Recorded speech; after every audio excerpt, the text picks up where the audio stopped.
เราได้รับรายงานว่ามีคนพบศพผู้หญิงถูกทิ้งไว้เราจึงเข้ามาตรวจสอบในที่เกิดเหตุครับพี่ว่าลักษณะเล็บผู้ตายผิดปกติไหมคะผมก็ตรวจตัวแล้วน่าจะโดนสารพิษมาครับ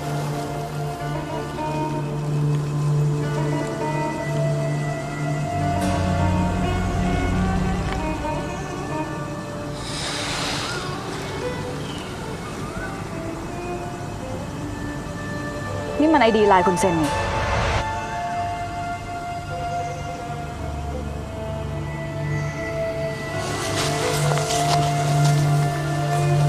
มึงเล่าเหตุการณ์ให้ผมฟังหน่อย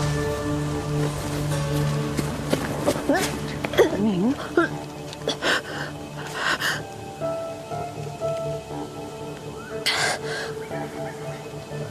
รบกวนช่วยเล่าสถานการณ์ให้ผมฟังหน่อยได้ไหมครับผมดูจากสภาพศพแล้วนะครับน่าจะโดนฆาตกรรมมาจากที่อื่นครับจากรอยเล็บแล้วก็คราบที่ปากน่าจะโดนสารพิษมาพูดก่อนขอบคุณนะครับครับคุณน่าจะเห็นศพมาหลายครั้งแล้วนะยังไม่ชินอีกเหรอค่ะฉันยังไม่ค่อยชิน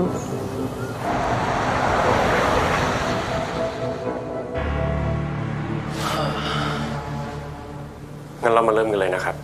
ไม่ทราบว่าคุณเซนกับผู้ตายมีความสัมพันธ์กันยังไงครับผมไม่เคยเห็นผู้หญิงคนนี้มาก่อนในชีวิตของผมถ้างั้นคุณจะบอกว่าตัวเลขพวกนี้มันไปอยู่ที่แขนของผู้ตายโดยที่คุณไม่ทราบมาก่อน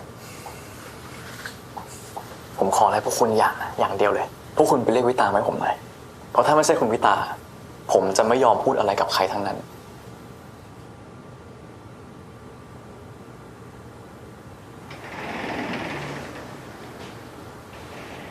ถ้าเป็นอย่างนี้เดี๋ยววิตาจัดการเองค่ะ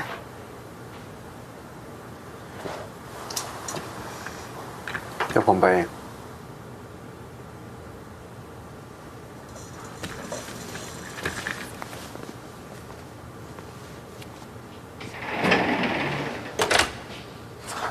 การรอมันช่างทรมานจริงผมเรียกคุณวิตาไม่ใช่คุณผู้กองปราดคุณคิดว่าตำรวจยิงในหน่วยของเราเป็นพนักงานเสิร์ฟเหรอที่เวลาคุณเรียกเราก็ต้องมาตามปามตำรวจในกรมตำรวจเนี่ยคุณรู้ใช่ไหมว่าจะต้องโดนขังกี่วันผมไม่ได้ลามปามหรือก่อกวนแบบนี้เขาเรียกขอร้องผู้กองแบบนี้สำหรับผมเขาก็เรียกว่าก่อกวนเขาเรียกว่าการบังคับคุณทำแบบนี้กับลีน่าใช่ไหมผมไม่ได้ทำกับลีน่าเธอต่างหากที่ก่อกวนผม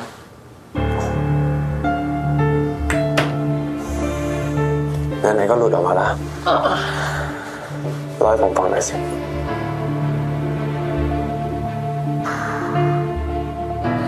โอเคผู้กองคุณชนะผมเจอลีน่าก็จริงฮะแต่ว่าเราสองคนก็ไม่ได้มีความเกี่ยวข้องอะไรกันอยู่ดีเหรอเมื่อไหร่เมื่อคืนก่อนผมมีประชุมกับลูกค้าที่ไนท์คลับแห่งหนึ่งเราก็เจอเธอคนนี้แหละเธอเข้ามาชวนผมดื่มแต่ว่าเราแค่ดื่มด้วยกันเราไม่ได้มีอะไรมากjust one drinkไม่ได้มีอะไรมากกว่านั้นเลย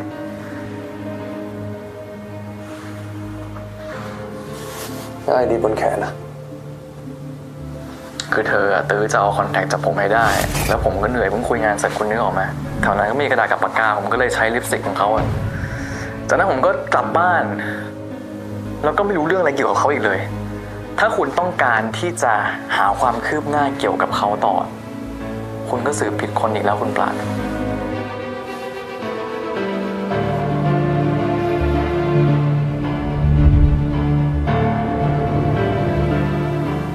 คุณดูอยู่ใช่ไหมวิตางั้นคุณฟังผมนะผมกับลีน่าไลล่าจังอะไรนี่ไม่ได้มีความเกี่ยวข้องอะไรกันทั้งนั้นนะฮะผมไม่เคยมีความรู้สึกอะไรดีให้เขาเลยแต่ทางกลับกันแล้วอะคนที่ผมรู้สึกด้วยจริงๆอะคือคุณวิตานั่งลง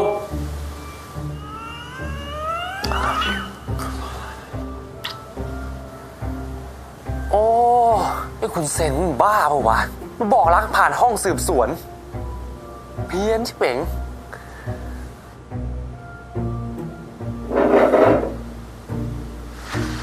มันเป็นไรผู้กอง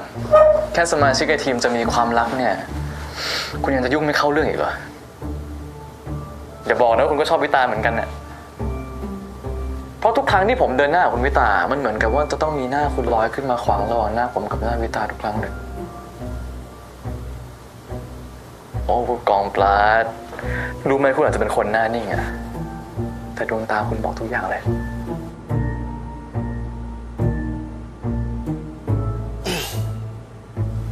มิน่าล่ะคุณถึงให้เกียรติมาสืบสวนสอบสวนผมด้วยตัวเองแทนที่จะเป็นคุณวิตา เมื่อคืนคุณกลับสันไหนครับ คุณไปไหนต่อ กลับบ้านสิครับผมคนดี มีใครจะเป็นพยานให้กับคุณได้เหรอ ไม่มีเลยผู้กอง ถ้าคุณจะถามหาพยานกับผมตอนนี้ผมคงมีให้คุณไม่ได้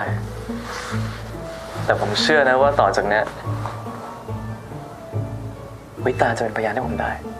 จริงจังเลยนะคุณเซน เก็บความเจ้าเล่ห์ของคุณไว้ คุณใช้กับหน่อยไม่ได้หรอ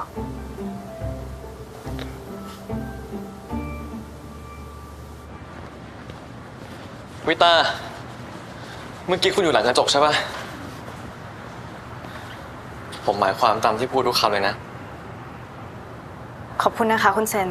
แต่วิตาไม่ได้คิดเหมือนที่คุณเซนคิด ผมอยากจะให้คุณรีบจัดการตรงนี้ แล้วเข้าไปห้องประชุมได้ละเรายังมีคดีที่ต้องประชุมกัน ค่ะผู้กอง ส่วนคุณ คุณยังเป็นผู้ต้องสงสัยของเราอยู่ เพราะฉะนั้นคุณควรที่จะให้ทางเราติดต่อคุณได้ตลอด 24 ชั่วโมง และคุณก็ควรที่จะมารายงานหน่วยเราว่าคุณจะไปทำอะไรที่ไหนยังไง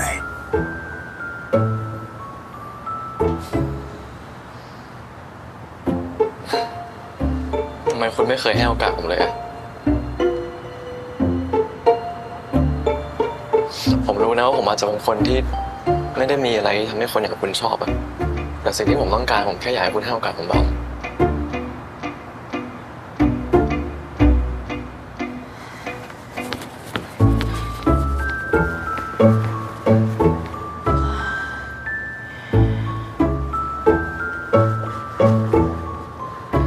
โอเคค่ะ วิตาจะให้โอกาสคุณ3 ครั้งในการเดท ถ้าครบ3 ครั้งแล้ว วิตาคิดว่ามันไม่ใช่ เราเลิกกันนะคะ จริงนะ พูดว่าอะไรนะ ขอบคุณนะวิตา ขอบคุณนะ เดี๋ยวก่อนนะ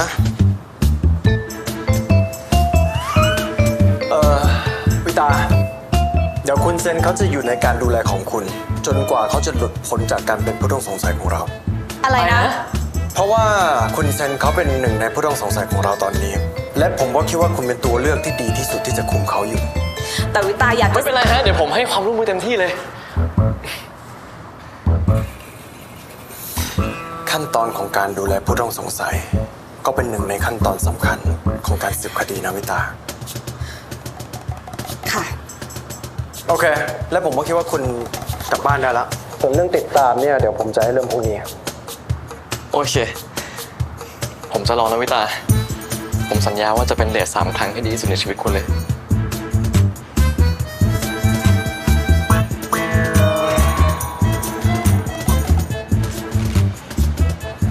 ฟังให้ดีนะ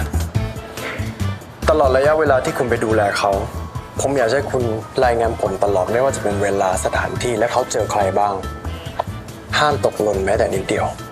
แม้แต่ตอนเดท ก็ต้องรายงานเหรอคะ ใช่ แน่นอนสิ แล้วเราก็รีบไปประชุมกันได้แล้ว ผู้กอง เมื่อกี้ผู้กองบอกว่าเราเลิกงานแล้ว หน่วยงานเราไปเลิกงานด้วยเหรอ เร็วๆ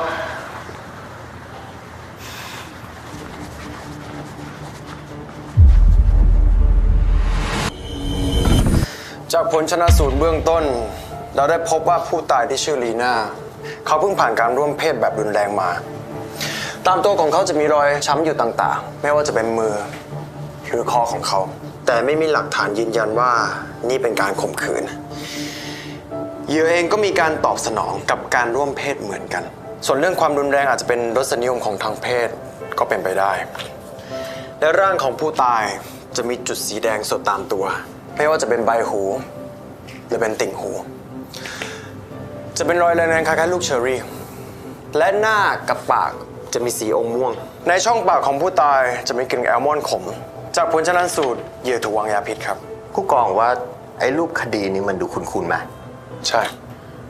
เหยื่อทุกรายเป็นหญิงสาว โดยสารพิษที่พบในร่างกายคือโพแทสเซียมไซยาไนด์โดยจะมีอาการที่ทำให้ร่างกายมันถูกไฟช็อตจนเสียชีวิตค่ะ ดูเหมือนคุณจะรู้จักคดีนี้ดีนะ คือตอนที่หมิงเรียนที่โรงเรียนตำรวจหมิงเคยทำรายงานเกี่ยวกับคดีนี้ค่ะ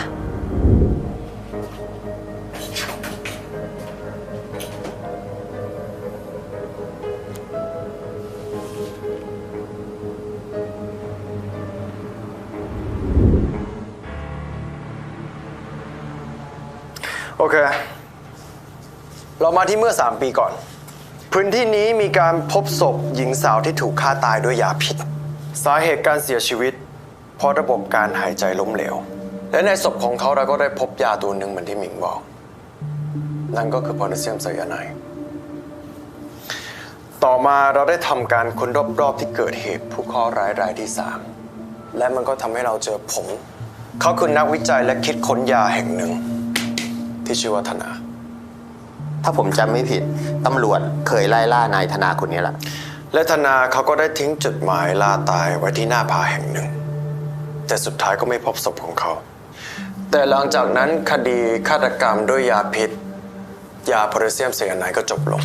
เขาจบปริญญาโททางด้านเคมีโดยเฉพาะ แต่พอวันที่ตำรวจนำกำลังเข้าไปจับกุมเขา เขาก็หายตัวไปอย่างไร้ร่องรอย แต่มีสิ่งหนึ่งที่แปลก ครึ่งปีให้หลังไม่มีเหยื่อรายใหม่จนกระทั่งเมื่อวานเวตา คุณมีความคิดเห็นอย่างไรบ้าง เป็นไปได้2 กรณีค่ะ กรณีที่ 1 เป็นการฆาตกรรมเลียนแบบ แต่ยาพิษที่ใช้เป็นยาพิษที่หายากมาก และวิธีการฆ่าเหยื่อมีอีกหลายวิธี เพราะฉะนั้นไม่จำเป็นที่จะต้องใช้ยาโพแทสเซียมไซยาไนด์และกรณีที่ 2 ทนายยังไม่ตาย แต่เมื่อ3 ปีที่แล้วเขาแกล้งตายเพื่อจะหลบหนีการจับกุมของตำรวจ แต่ตอนนี้เขากลับมา และลงมือก่อเหตุซ้ำวิตาเทน้ำหนักไปให้ข้อสันนิษฐานที่ 2 ค่ะ โอเค มิงล่ะครับ คุณบอกว่าคุณเคยทำรายงานนี้ตอนที่คุณเรียนอยู่ ฉันคิดว่ามีโอกาสที่จะเป็นฆาตกรรมเลียนแบบค่ะ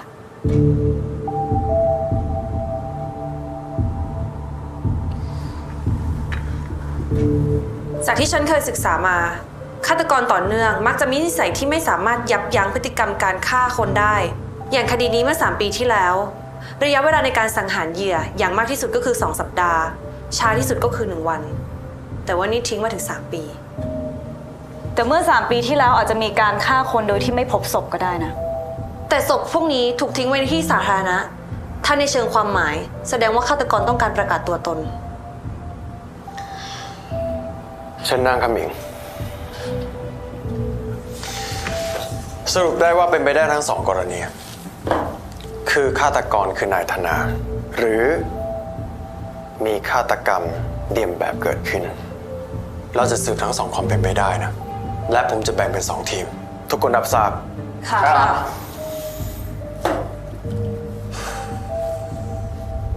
แขนนายเป็นไงบ้าง ไม่เป็นไรมากแล้วครับผมกับ งั้นก็ดี ทางโรงพยาบาลแจ้งมาว่า อาการของไอ้เอกพ้นจากขีดอันตรายแล้ว แต่ว่าตอนนี้ยังสลบอยู่ ผมรู้ว่าคุณสนใจเอกเป็นพิเศษ เพราะฉะนั้นผมถึงเอาข่าวมาบอกคุณก่อนเรื่องที่เอกยังไม่ตาย แต่ตัวคุณเองก็ต้องปิดไว้เป็นความลับก่อนเช่นกัน อย่าให้ข้อมูลนี้รั่วไหลและข่าวที่มีคนตายเพราะยาโพแทสเซียมไซยาไนด์มันเกี่ยวกับคดีฆาตกรรมต่อเนื่องมา3 ปีก่อน และถ้าคนร้ายเป็นคนเดียวกันกับเมื่อ3 ปีก่อนนั่นก็หมายความว่าฆาตกรรมต่อเนื่องได้กลับมาอีกครั้งคุณรู้ไหมว่ามันจะส่งผลอะไร ทางตำรวจเราได้พลาดปล่อยให้ฆาตกรลอยนวลไปได้เมื่อ3 ปีก่อนครับ ใช่ และถ้าเป็นแบบนั้นจริงๆ ทางสำนักงานตำรวจของพวกเราคงโดนแรงกดดันจากสังคมหนักแน่ๆเพราะฉะนั้นคุณต้องสืบเรื่องนี้อย่างจริงจังและปิดคดีให้ได้เร็วที่สุด คุณเข้าใจใช่ไหม ครับผมกับ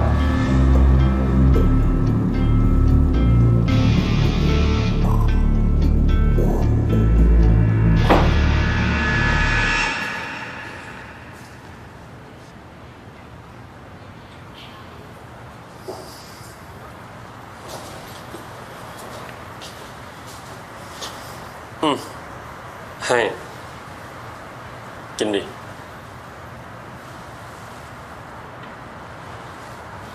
ขอบคุณนะ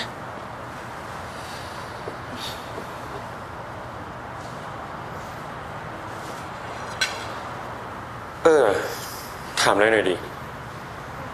ทำไมตอนที่เรียนน่ะ ถึงเลือกที่จะทำรายงานเกี่ยวกับคดีฆาตกรรมต่อเนื่องล่ะ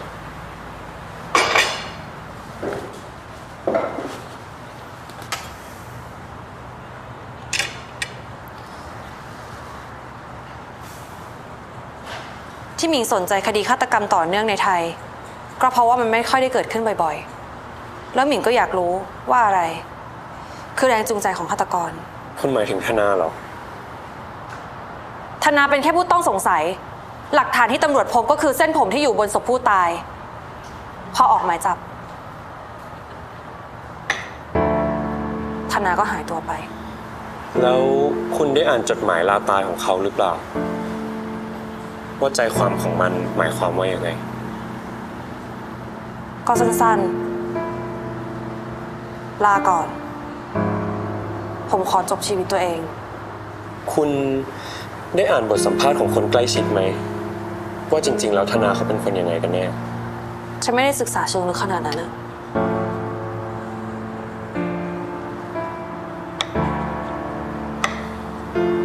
น่าเสียดายนะครับ เพราะว่าคำสั่งเสียของธนาเขาดูตั้งใจที่จะหมายถึงใครสักคนที่สำคัญต่อเขามากๆ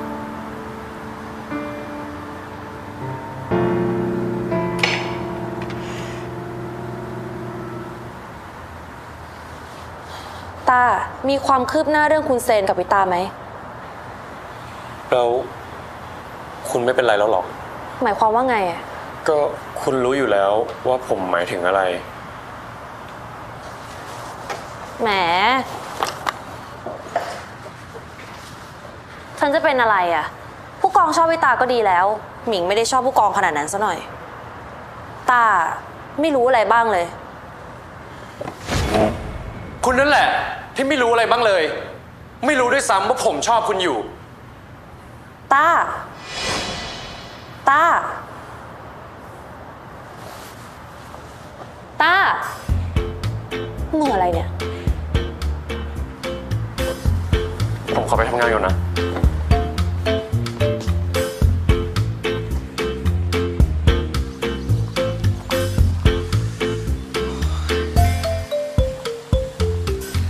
ขอบคุณคุณมุกมากเลยนะคะ ต้องรบกวนคุณมุกมาถึงที่นี่ เรื่องขนมไทยเนี่ยต้องยกให้คุณมุกจริงๆ แขกในงานต้องชอบแน่ๆเลยค่ะ ไม่เป็นไรค่ะ มุกขอบคุณนะคะ ที่เลือกขนมร้านมุก ยินดีค่ะ เดี๋ยวดิฉันขอตัวไปดูงานต่อนะคะ ครับ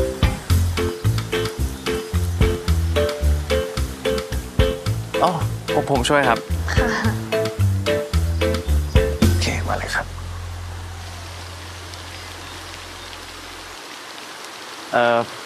มุก คะ มุกเคยมาเที่ยวสวนสนุกไหม มุกเคยมาแค่ครั้งเดียวเองค่ะ พอมุกมองไม่เห็น พ่อแม่เลยกลัวจะโดนอุ้มไป ก็เลยไม่เคยมาอีกเลย ถ้าอย่างนั้นไหนๆเราก็มาอยู่ที่นี่แล้วอ่ะ เราไปเล่นเครื่องเล่นกันไหม ได้ค่ะ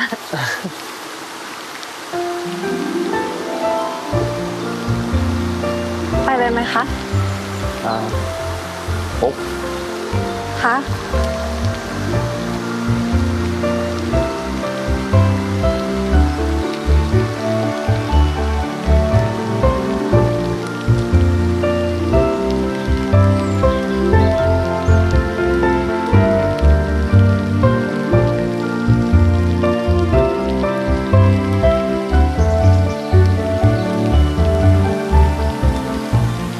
เดี๋ยววันนี้ ผมจะเป็นดวงตาให้มุกเองนะ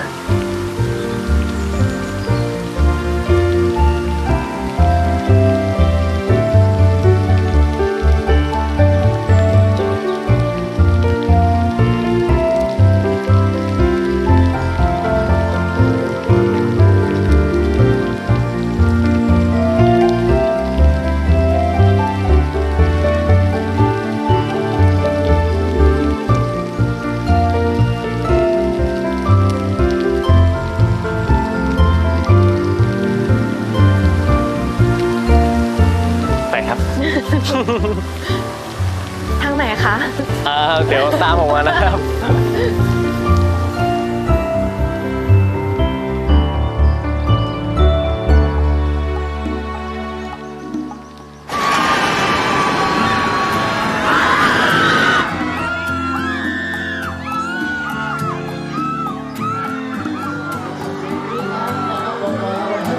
คุณวสุคะ ครับ เสียงอะไรอะคะ น่าสนุกจังเลยค่ะ อ๋อเขาเปิดเพลงเฉยๆครับ รีบไปกันดีกว่าครับโทษครับมาครับ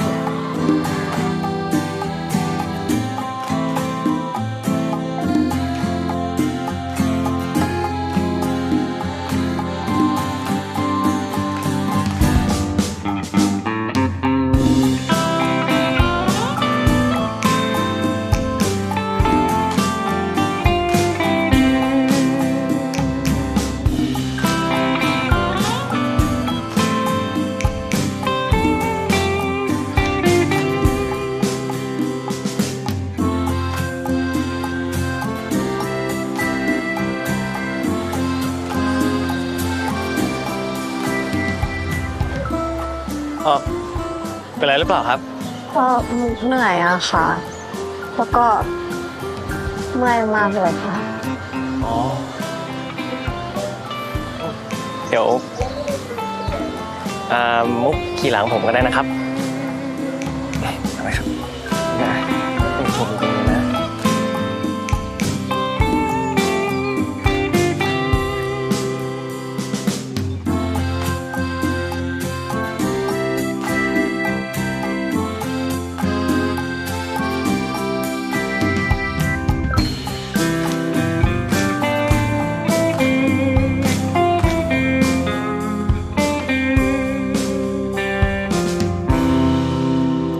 วสุวสุไปสวนสนุกมาเหรอ ที่ไปกับคุณมุกมาเพิ่งผ่านเรื่องเป็นเรื่องตายกันมาก็เลยไปซะหน่อย ไปเดทกันมาเหรอ งั้นวิต้าขอถามอะไรหน่อยสิ ว่า เวลาที่เราจะเดทกันเนี่ย เรามีกฎเกณฑ์อะไรที่จะมาตัดสินความพึงพอใจเหรอ วิตาไปเดทกับผู้กองปราดมาแล้วเหรอเล่าให้ฟังหน่อยไปเล่าให้พี่ฟังก่อนนั่ง คือไม่ใช่คุณเซน เซนไอ้หนุ่มเพลย์บอยตระกูลเจ้าปัญหาเนี่ยนะ แล้ววิตาชอบเขาไหม คุณเซนเขาบอกรักวิตา แต่วิตาคิดว่าก่อนที่เราจะปฏิเสธใคร เราควรที่จะให้โอกาสเขาก่อน เหมือนการสืบคดี เราควรที่จะให้ช้อยส์ความเป็นไปได้ แล้วค่อยมาเลือกกันว่าอะไรที่ใช่หรือไม่ใช่ และสุดท้ายผลลัพธ์และหลักฐานมันก็จะออกมาเอง วิตาเรื่องแบบนี้มันจะใช่มันก็ใช่มันไม่ใช่มันก็ไม่ใช่ไปแล้ววิตาไปเอาไอเดียคิดเยอะคิดแยะแบบนี้มาจากไหนเนี่ยโอเคช่างมันเอาเป็นว่าพี่จะบอกให้นะว่าความรักเนี่ยมันไม่มีกฎเกณฑ์มันไม่ใช่ทฤษฎีอะไรถ้าวิตาอยากรู้ความรู้สึกตัวเองวิตาก็ลองไปเดทกับคุณเซนเลยนั่นเลยแล้วมันใช่หรือเปล่าก็แบบนั้นแหละ แล้วจะรู้ได้ยังไงว่ามันใช่หรือไม่ใช่อ่ะ ก็ใช่หรือไม่ใช่วิตาก็ดูที่ความรู้สึกตัวเองรู้สึกอยู่กับเขาแล้วสบายใจไหมหัวใจเต้นแรงหรือเปล่ามีความสุขมากแค่ไหนไง ใจเต้นแรง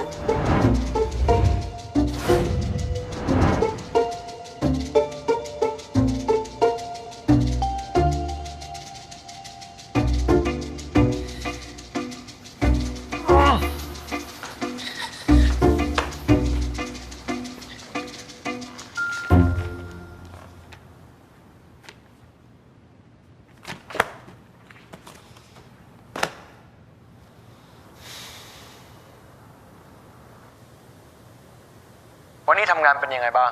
วันนี้คุณเซนติดกล้องวงจรปิดที่บ้าน เพื่อให้วิตาจับตาดูเขาได้ตลอดเวลา เซนเนี่ยนะ การที่เราเป็นตำรวจเนี่ยจับตาดูผู้ต้องสงสัยผ่านกล้องวงจรปิดเนี่ยมันใช้ไม่ได้ เข้าใจแล้วค่ะผู้กอง ขอบคุณนะคะที่เตือน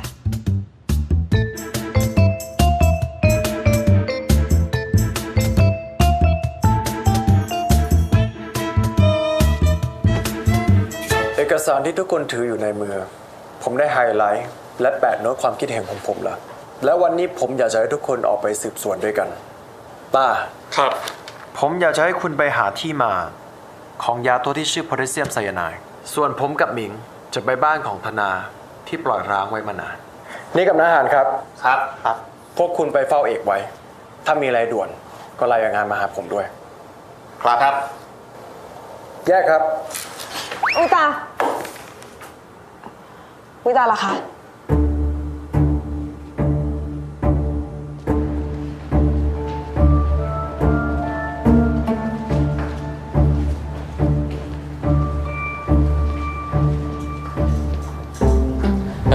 Hello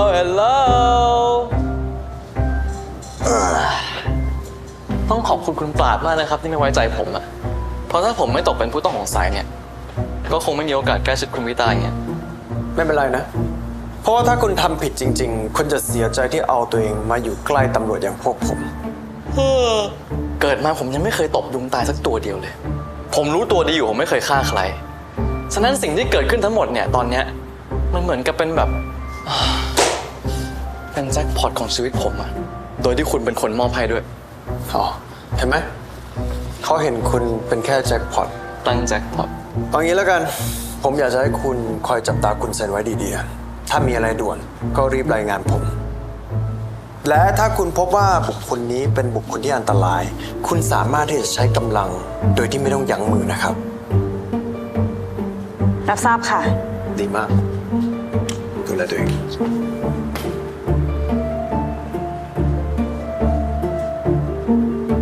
ไปค่ะคุณเซนว่าแต่เดทครั้งนี้ถือเป็นเดทครั้งแรกของเราหรือเปล่าวิตาไม่ค่ะวิตาถือว่าเป็นการทำงานแล้วก็เอาแบงค์เหรอเป็นการจับตาดูคุณด้วย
มิง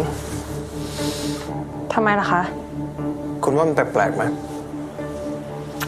ตู้เย็นที่ไม่ได้ใช้งานนานขนาดนี้แล้วก็มีฝุ่นเกาะเยอะแบบนี้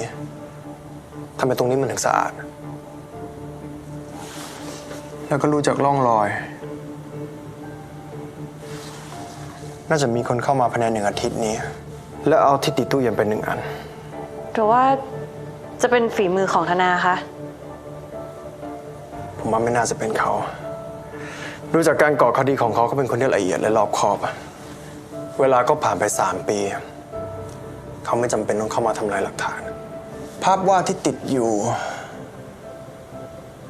เป็นของที่ระลึกที่ซื้อมาจากเมืองนอกหรือไม่ก็รูปครอบครัวโดยคนรัก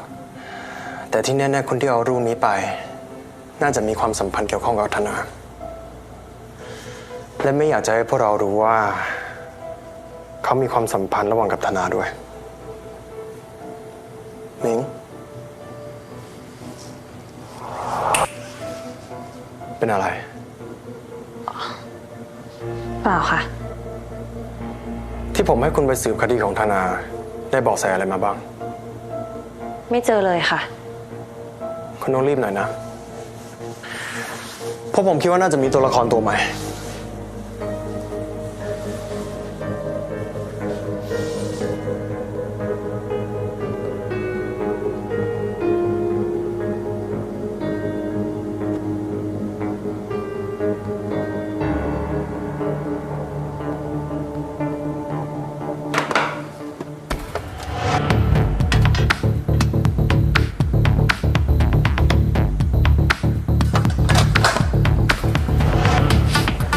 เอาไปตรวจด้วย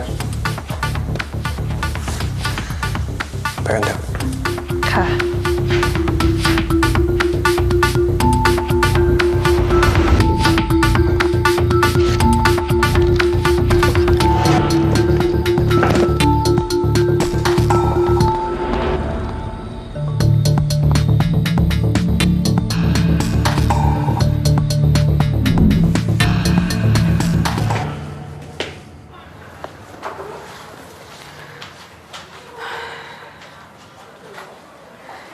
นี่ก็นอกเหนือเวลางานแล้ว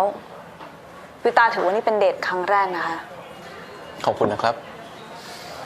ปกติเนี่ยผมจะมาร้านนี้คนเดียวนี่เป็นร้านประจำของผมฉะนั้นมันจะเป็นครั้งแรกที่ผมพาคนพิเศษมาด้วยซึ่งเมนูเด็ดของที่นี่ก็คือปลาเผาเตาถ่านราดซอสนี่คือปลานี่คือซอสซึ่งเป็นซอสสูตรเด็ดของทางร้านซึ่งตกทอดมาจากคุณทวดซึ่งเป็นคุณย่าของคุณยายของเจ้าของร้านอีกทีหนึ่งทีเด็ดของมันคือมันรสชาติเข้มข้นมากแต่ก็ไปกันได้ดีกับเนื้อปลาขาวนวลนุ่มเหมือนกับคู่รักคู่ใหม่ที่เพิ่งเผยความรู้สึกดีๆให้กับกันครั้งแรกเชิญครับ after you นี่เห็นหลายทีแล้วเซลฟี่กันทีไรอ่ะแกก็แต่งแต่รูปตัวเองอ่ะถามจริงเหอะอยากเด่นเหรอสมแล้วที่โดนเท no ฉันเป็นคนทิ้งเขาจ้ะนี่ไม่อยากจะพูดก็เธอไม่ใช่หรอที่คบต่อจากฉันอยากกินของเหลือก็ไม่บอกของเหลืออะไรของเธอฉันคบก่อนเธอสิกินของเหลือหลักฐานจ้า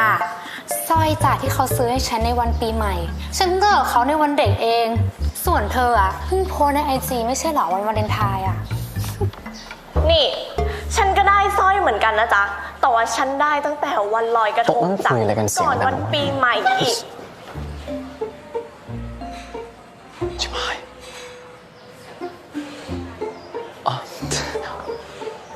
ผมว่าเขาเปลี่ยนแม่ครัวใหม่ฮะซอสอาจจะไม่สูตรเดิมแล้วคุยตาเราไปทานร้านอื่นนะฮะนี่ต้มหูเพชรฉันได้ในวันเกิดจ้าเดี๋ยวรอแป๊บนึงนี่ฉันก็ได้เหมือนกันนางโง่ลืมไปแล้วหรือไงว่าเราเกิดวันเดียวกันนะคุยตาเดี๋ยวก่อนค่ะอย่าเพิ่งทะเลาะกันเขาให้ของคุณเหมือนกันในระยะเวลาใกล้ๆกันมันยังไม่ชัดเจนอีกหรอคะว่าเขาคบคุณ2 คนในเวลาเดียวกัน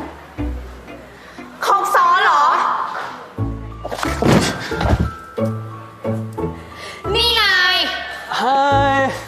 ไม่ได้เจอกันนานนะคุณชื่ออะไรนะยูใส่เร็วเฮงซวย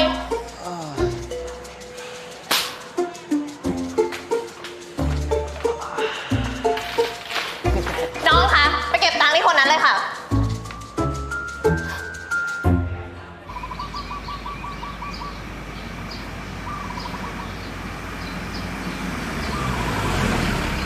เดี๋ยวผมต้องเข้าหน่วยไปทำงานต่อส่งคุณตรงนี้แล้วกันนะผู้กองคะที่จริงแล้วผู้กองชอบวิตามากๆใช่ไหมคะ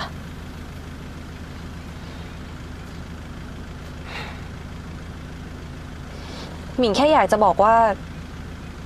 ถึงคุณเซนเขาจะดูเป็นคนที่เจ้าชู้ก็จริงแต่ว่าพอเขาอยู่กับวิตาเขาก็กลายเป็นอีกคนนึงคุณเซนเขาเป็นคนที่ทุ่มเทมากๆนะคะแล้ววิตาเนี่ยถึงจะความรู้สึกช้าหรือว่ามึนๆไปบ้างแต่ถ้าได้ลองให้คุณเซนมีเวลาแล้วก็โอกาสวิตาอาจจะชอบเขาขึ้นมาก็ได้นะคะถ้าผู้กองชอบวิตามากจริงๆผู้กองควรจะหาทางทำคะแนนหรือว่าก้าวไปให้ได้มากกว่าคุณเซนผู้กองถึงจะชนะค่ะ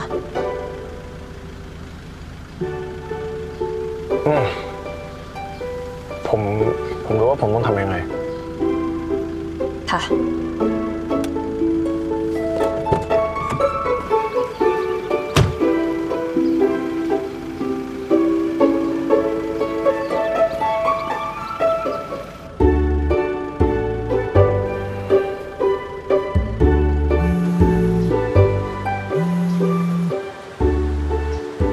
ค่ะ ฮัลโหลวิตา คุณอยู่ที่ไหนอะ วิตาอยู่แถวเอกมัยอะค่ะ อยู่คนเดียวเหรอ อยู่กับคุณเซนค่ะ ต่อจากนี้ผมอยากให้คุณส่งการเคลื่อนไหวของคุณเซนมาทุกๆ1 ชั่วโมงนะ ไม่ว่าเขาจะเจอใครที่ไหนยังไง แล้วก็ส่งรูปแนบมาด้วย ทำไมอะคะ บทบาทเพย์บอยของคุณเซนนั้นถือว่าแผ่วๆมาก แต่ถ้าเขาสวมบทคนร้ายขึ้นมาเนี่ยเขาอาจจะเป็นคนที่หลอกล่อเก่งก็ได้นะระวังไว้ก่อนก็ดี แต่นี่คุณเซนเขาเป็นแค่ผู้ต้องสงสัยเองนะคะ ป้องกันไว้ก็ดีกว่าแก้ไง นี่คุณเป็นตำรวจที่ไม่รอบคอบเลยนะวิตา รับทราบค่ะ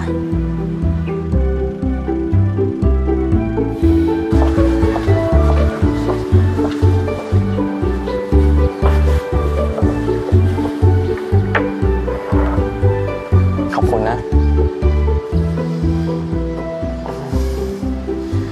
คุณวิตา ความเจ็บปวดมันได้ลามมาที่มือผมแล้วอะคุณต้องช่วยทายาให้ผมแล้วล่ะทาเองไม่ได้แล้ว ถ้าคุณยังไม่หยุดเรียกร้องเนี่ย มือคุณได้เจ็บปวดจริงๆแน่ค่ะ โอเคทาเองก็ได้ครับ อ๋อ คุณซื้อยาแก้ปวดมาให้ผมด้วย คุณรอบคอบจัง อันนี้วิตาซื้อให้ผู้กองค่ะ รายงาน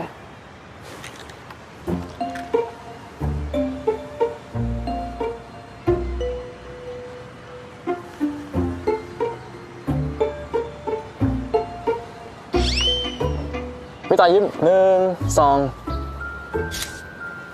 คุณส่งรูปนี้รายงานให้ผู้กองสิ มีครบทั้งเวลาและสถานที่เลย ก็ไม่เร็วฮะ ใช่ไหมแต่คุณกลับไปคุณอาจจะเห็นผู้กองหัวร้อนผิดสังเกตก็ได้นะฮะ ผมไม่แน่ใจ แล้วทำไมผู้กองต้องหัวร้อนด้วยล่ะคะ นั่นสินะไม่รู้เหมือนกัน ผมลืมบอกคุณไป ผมตัดสินใจจะช่วยคุณสืบคดีนะ ตอบแทนที่คุณยอมมาเดทกับผม ยังไงคะ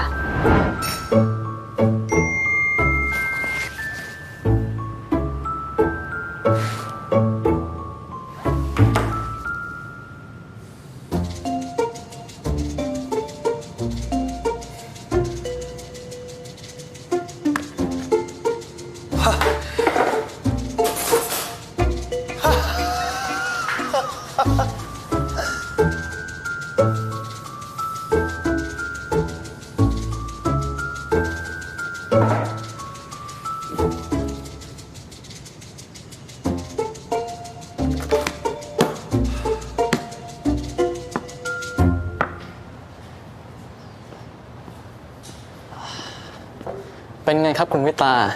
เส้นสายของผมสุดยอดไปเลยใช่ไหม แค่โทรไปกลิ้งเดียวเนี่ย ก็ได้ฟุตเทจจากไนท์คลับทั่วทุกแห่งในเมืองนี้แล้ว คุณช่วยเงียบหน่อยได้ไหมคะ วิตากำลังใช้สมาธิอยู่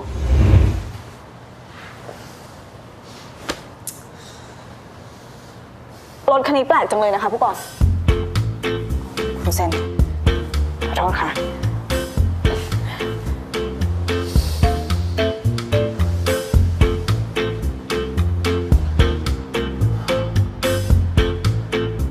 เขานี่แหละค่ะ ลีน่าคือเหยื่อที่เขาเล็งไว้ตั้งแต่แรก วิตาคิดว่า ขอโทษค่ะ วิตาคิดว่าตัวเองอยู่ที่หน่วย ไม่ต้องขอโทษหรอกคุณ ผมเริ่มชินแล้ว ขอโทษนะคะคุณเซน วิตาขอตัวก่อน แล้วก็ขอบคุณสำหรับข้อมูลนะคะ วิตาเดี๋ยว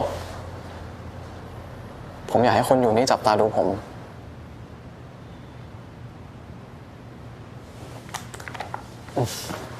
วิตา อย่างน้อยผมไปส่งคุณนะ คุณจะได้ไปถึงที่หมายเร็วขึ้นอย่างนั้นได้ใช่ไหม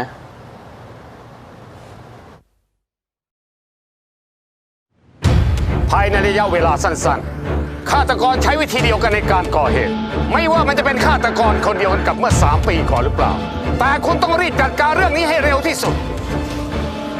คดีเมื่อ 3 ปีก่อนกับคดีนี้เหยื่อถูกฆ่าด้วยยาโพแทสเซียมไซยาไนด์ทั้งคู่ แต่มี 2 จุดที่แตกต่างกัน คือการผูกเงื่อน ดูจากรอยเท้า ผู้ต้องสงสัยน่าจะใส่รองเท้าเบอร์ 42 ซึ่งตรงกับผู้ต้องสงสัยคนก่อนอย่างธนา